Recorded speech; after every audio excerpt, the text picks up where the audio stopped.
I was just saying, David? the issue really is the economy and getting people back to work and supporting all of these workers who are out of work. How can we not only get them back to work, but have them feel comfortable and safe in coming back to work? Thank you, David. Yes, indeed, we want the economy to open up, and the science is the path to that. Testing, tracing, treating, isolating. It has to be a scientific answer.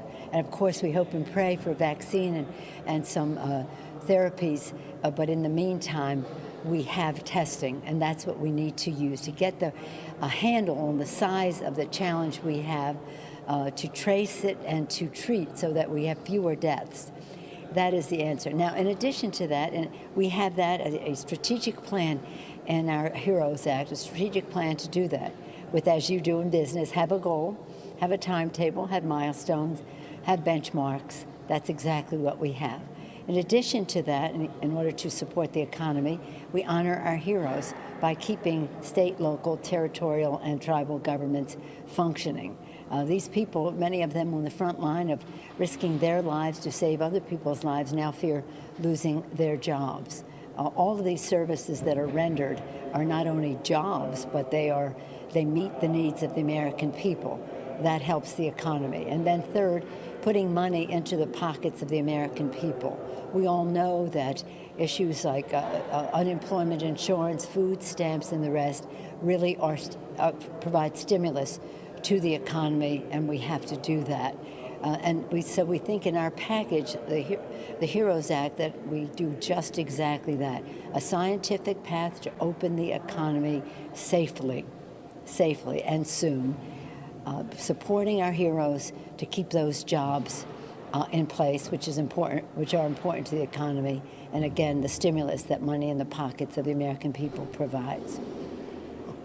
Of course, the question on everyone's mind is the prospects of passage of the HEROES Act or something like it, and when it might happen. We've heard today from Secretary Mnuchin that he talked to you at least last week about something. He agrees something needs to be done. Not sure how quickly. President Trump today said he's working with Mitch McConnell, the Senate Majority Leader, on some sort of package. Are you in active negotiations?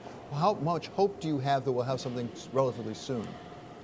Well, I'm optimistic because the American people fully support what we are doing. 2-to-1 already, it's just newly passed. They support the provisions of our bill and oppose the Senate obstructing it. So I have confidence in public opinion. Also, when it's bipartisan across the country, we have less than $1 trillion that goes to states, localities, tribes, and territorial governments that provide jobs for people across the country. So we have Democratic and Republican mayors, governors, county executives, and the rest very enthusiastic about the legislation and making their voices known to the members of the United States Senate.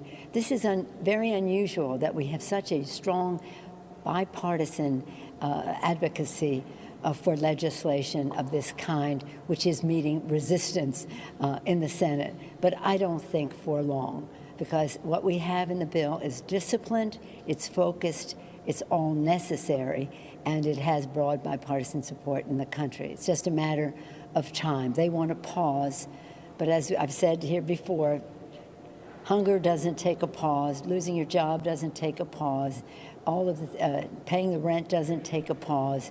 We really need to meet the needs of the American people and at the same time provide stimulus to the economy. And even Secretary, as you know, sorry. I'm just saying that you mentioned Mnuchin, but also the head of the Fed, the chairman of the Fed, Powell, has said that it is responsibility of elected representatives to use the tax and spend responsibilities that we have in a way that helps the economy. And he has indicated that there's need for more.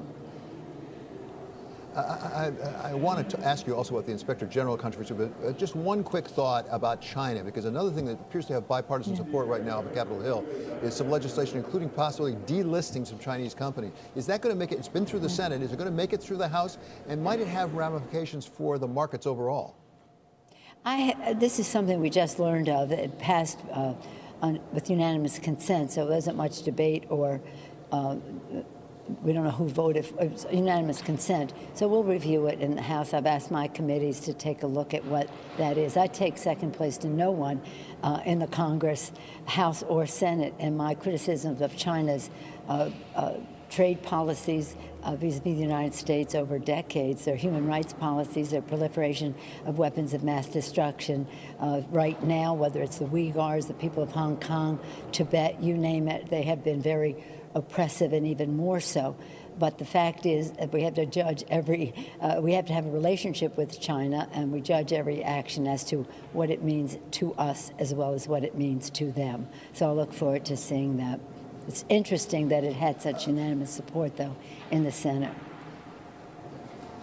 Madam Speaker, I do want to ask about the Inspector General issue. We know that the President of the United States dismissed the State Department Inspector General, apparently at the request of Secretary Pompeo. You've expressed some objection to that. Was it within the President's rights to dismiss him? Well, the President can fire any federal employee within his range. I mean, there's some who are protected, but he has a right to fire him. But it's also essential for him to tell the American people and the Congress of the United States why. Why? Because these inspectors general were instituted following Watergate. Their purpose was to be watchdogs as to behavior, whether it's waste, fraud, abuse, or any other abuse of power that some in the agencies might engage in. This is a protection for the American people, and they are respected throughout the decades since then. So this is a demonstration of a power, of the fear that this administration has of the truth. These inspectors general are, by and large, apolitical. Some have served both parties, both presidents from one to the next. So it's not anything partisan about it. And every business, as you know, in the private sector, you have compliance officers, and the press, you have ombudsmen, and here we have inspectors general. Again, they're afraid of the truth that these inspector generals, and it's a pattern. This is a pattern of firing inspectors general. It's just wrong. It's scandalous, really, and we want to know why. Well, exactly. That's the question of why, and there have been conflicting reports I've read, at least in the press, about why. I believe you've asked for Secretary Pompeo actually to come up and testify in front of Congress. Are you confident you can get him to come up and explain to you what happened? Well, the administration, again, is afraid of the truth, so they have sort of muzzled many of their people who have a responsibility to report to Congress.